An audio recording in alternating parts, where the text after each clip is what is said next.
AR audio novels YouTube சேனலுக்கு உங்களை அன்புடன் வரவேற்கும் நான் உங்கள் ஆர்ஜே பவித்ரா. அத்தியாயம் 87. கட்டலில் விழுந்து அழுது தீர்த்த சரண்யா சிறிது நேரம் கழித்து எழுந்து முகம் கழுவி விட்டு ஹாலுக்கு சென்றாள். அங்கு சக்தி இல்லை. பின்பு கார்டனுக்கு சென்று பார்த்தாள். இப்படியே வீட்டின் எல்லா இடங்களிலும் தேடினாள். எங்கும் சக்தி இல்லை. சிறிது நேரம் வீட்டின் ஹாலில் அமர்ந்திருந்தவள் வசுந்தரா ஹாலுக்கு வரவும் வசுந்தராவிடம், அத்தை. என்ன சரண்யா?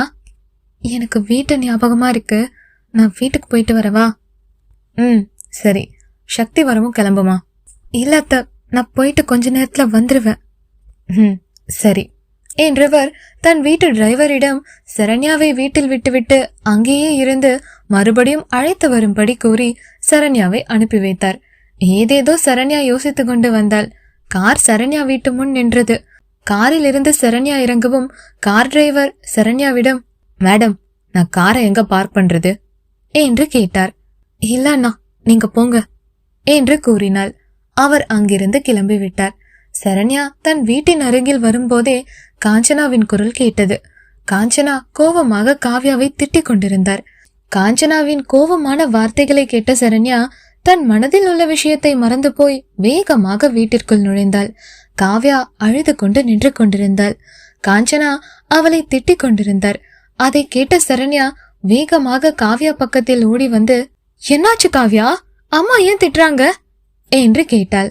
சரண்யாவை பார்க்கவும் காவ்யா அவளை அணைத்து பிடித்து கொண்டு அழுதாள். சரண்யாவிற்கு ஒன்றும் புரியவில்லை.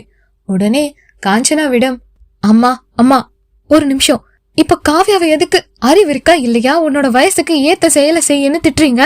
அப்படி என்னமா காவ்யா தப்பு பண்ணிட்டா என்று கேட்டாள். என்ன தப்பா? அத நீயே உன்னோட தங்கச்சி கிட்ட கேளு என்றார் கோபமாக.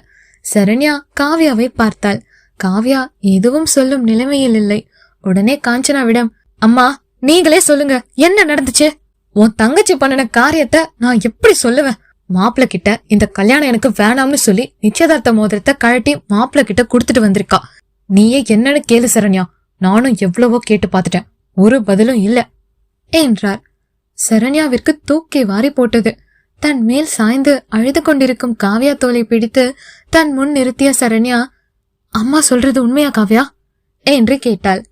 அவள் ஆமாம் என்று தலையை மட்டும் அசைத்தாள். ஏன் என்று கேட்டாள். காவ்யா பதில் ஏதும் சொல்லாமல் அழுதாள். அம்மா முன் பயப்படுகிறாள் என்று நினைத்த சரண்யா அவள் கையை பிடித்து தன் அறைக்கு அழைத்து சென்றாள்.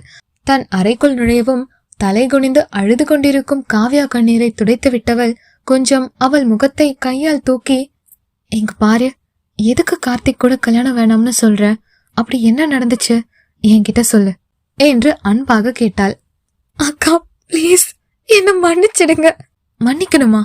நான் எதுக்கு காவ்யா உன்னை மன்னிக்கணும்? கார்த்திக் பர்த்டே பார்ட்டியில் சரண்யாவை கடத்தியது சக்தி வந்து காப்பாற்றியது என்று கார்த்திக் செய்த அனைத்தையும் கூறினாள் காவ்யா. சரண்யா தலையில் கை வைத்து அப்படியே கட்டிலில் அமர்ந்தாள். இப்போது சரண்யாவிற்கும் கண்கள் கலங்கியது. இவ்வளவு நாள் சக்தி தன்னை காதலித்ததால் தான் அவனுக்கு கிடைத்த வாய்ப்பை பயன்படுத்தி சக்தி தன்னை திருமணம் செய்ததாக தவறாக நினைத்து கொண்டிருந்தாள். ஆனால் சக்தி தன் குடும்ப நிம்மதிக்காகத்தான் தன்னை எந்த எதிர்பார்ப்பும் இல்லாமல் திருமணம் செய்தது தெரிய அவள் சுயநினைவிலேயே இல்லை. அசையாமல் அமர்ந்திருந்தவள் கண்களை கண்ணீர் மட்டும் வழிந்தது. அக்கா பிளீஸ் அழாதீங்க என்று கூறி சரண்யா பக்கத்தில் உட்கார்ந்த காவ்யா சரண்யா கண்ணீரை துடைத்து விட்டாள். இப்ப சொல்லுங்க, நான் கார்த்திகா வேணான்னு சொல்றது சரிதானே என்று கேட்டாள். கொஞ்சம் சுயநினைவுக்கு வந்தவள், இல்ல காவ்யா, கார்த்திக் உன்ன லவ் பண்றாரு, அதனாலதான் இப்படி எல்லாம் செஞ்சிருக்காரு. நீ இதையெல்லாம் மறந்துடு. நான் மறுபடியும் கார்த்திக் கிட்ட பேசுறேன். இல்லக்கா, நான் கார்த்திக்க ஒரு போதும் ஏத்துக்க மாட்டேன். நம்ம குடும்ப விஷயத்த தலையிடுறதுக்கு அவருக்கு உரிமை கிடையாது. நானும் அவரும் லவ் பண்ணணும்னா அதுக்கு தண்டனை நீங்க அனுபவிக்க கூடாது. என்னால இனி எப்பவும் கார்த்திக்க ஏத்துக்க முடியாது. அவள் கன்னத்தை பிடித்து தன் பக்கம் திருப்பிய சரண்யா, அப்போ கார்த்திக்க மறந்துட்டு நாங்க பாக்குற வேற பையனை நீ கல்யாணம் பண்ணிக்கிறியா என்று கேட்டாள். மாட்டேன் என்று தலையை மட்டும் அசைத்தாள் காவ்யா. முடியாதுல்ல, அப்புறம் எதுக்கு இப்படி பண்ணுன? இல்லக்கா, கார்த்திக் பண்ணின தப்புக்கு நாங்க 2 பேரும் தண்டனை அனுபவிக்கத்தான் செய்யணும். சும்மா பைத்தியகாரத்தனமா பேசாத காவ்யா. இல்லக்கா, இப்ப கார்த்திக்கும் மனசு மாத்திக்கிட்டாரு. என்ன உளற? கார்த்திக் அப்படி செய்யறவர் கிடையாது என்றவள் தன் போனை எடுத்துக்கொண்டு கீழே சென்றாள். தன் வீட்டிற்கு வெளியே சென்று கார்த்திக்கிற்கு போன் செய்து அவனை ஒரு ரெஸ்டாரண்ட்டுக்கு வர சொல்லிவிட்டு தானும் அந்த ரெஸ்டாரண்ட்டுக்கு கிளம்பினாள். அப்போது இருந்த பதட்ட நிலையில் தன் போனில் பேட்டரி லோவாக இருப்பதை அவள் கவனிக்கவில்லை. இங்கு மறுபுறம் வெளியே சென்ற சக்தி வீட்டுக்கு வந்து குளித்து ரெடியாகிவிட்டு தன் அறை, பக்கத்து அறை, ஹால் என அனைத்து இடமும் சரண்யாவை தேடினான். பின்பு சரண்யா கிச்சனில் தான் இருக்க வேண்டும் என்று நினைத்து கொண்டவன் காலையில் சாப்பிடாமல் கூட ஆபீஸுக்கு கிளம்பினான்.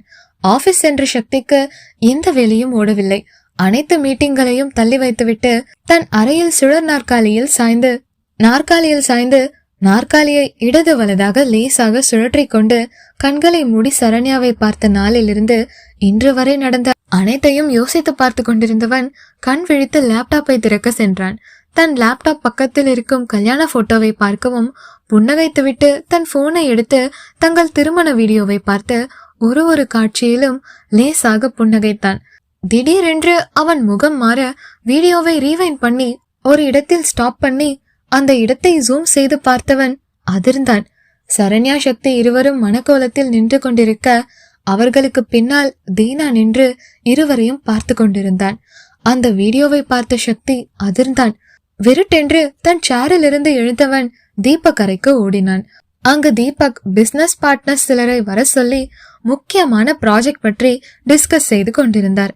திடீரென்று சக்தி அவர் கேபினுக்குள் நுழையவும் அங்கு இருந்தவர்கள் திரும்பி சக்தியை பார்த்தார்கள். அதை கவனிக்கும் நிலையில் அவன் இல்லை. மாம்ஸ் என்று ஓடி வந்தவன் தீபக்கை பார்த்ததும் தன் போனில் இருக்கும் வீடியோவை தீபக்கிடம் காட்டினான். என்ன சக்தி இப்படி அவசரமாக காட்டுகிறான் என்று நினைத்து அவன் கையில் இருக்கும் போனை வாங்கி பார்த்த தீபக் அதிர்ந்தார். இங்கு மறுபுறம் சரண்யா ரெஸ்டாரண்ட் சென்று ஒரு இருக்கையில் அமர்ந்திருந்தாள். அப்போது வெயிட்டர் வந்து யுவர் ஆர்டர் ப்ளீஸ் மேம் என்று கேட்டார். இல்ல, ஒரு ஃப்ரெண்ட் வர வேண்டியது இருக்கு என்று சொன்னாள். உடனே அவர் ஓகே மேம் என்று கூறிவிட்டு சென்று விட்டார். மேஜையில் இருந்த தண்ணீரை எடுத்து குடித்தவள் வாட்சை பார்த்துவிட்டு தன் போனை எடுத்து ஆன் செய்தாள். அது சார்ஜ் இல்லாமல் சுவிட்ச் ஆஃப் ஆகி இருந்தது. ஐயோ, போன்ல சார்ஜ் இல்லையே, இப்ப என்ன பண்ணுவேன்? நான் வந்து ரொம்ப நேரம் ஆகுது, ஆனா இன்னும் கார்த்திக் வரலையே. ஒருவேளை அவர் கோவமா இருக்கிறதுனால வரமாட்டாரோ? வரேன்னு சொன்னாரே. சரி, இன்னும் கொஞ்ச நேரம் பாப்போம், இல்லனா கிளம்பிடுவோம் என்று யோசித்து கொண்டு தன்னை சுற்றி பார்த்து கொண்டிருந்தாள். அங்கு வந்த சிலர் கிளம்பி அந்த டேபிளுக்கு மற்றவர்கள் வருவதை பார்த்த சரண்யாவிற்கு தான் சும்மா உட்கார்ந்திருப்பது சங்கடமாக இருந்தது. அங்கிருந்து கிளம்ப எழுந்தவள் தாவணி சேரின் ஒரு முனையில் மாட்டியது. அதை எடுத்து பார்த்தாள். ஆனால் அது சேரின் இடுக்குகளில் மாட்டி இருந்தது. யாரும் தன்னை பார்க்கிறார்களா என்று தன்னை சுற்றி பார்த்துவிட்டு மறுபடியும் தாவணியை எடுப்பதில் கவனமானாள். சட்டென்று ஒரு நினைவு வர நிமிர்ந்து மறுபடியும் ரெஸ்டாரண்ட் வாசலை பார்த்தவள் அதிர்ந்து போனாள். வாசலில் தீனா மிரட்டும் தோணியில் விரலாட்டி பக்கத்தில் வரும் நபருடன் பேசிக்கொண்டு உள்ளே வந்து கொண்டிருந்தான். இந்த அத்தியாயம் உங்களுக்கு பிடிச்சிருந்தா லைக் பண்ணுங்க, கமெண்ட் பண்ணுங்க. அப்படியே AR ஆடியோ நாவல்ஸ் யூடியூப் சேனலை சப்ஸ்கிரைப் பண்ணுங்க. நன்றி.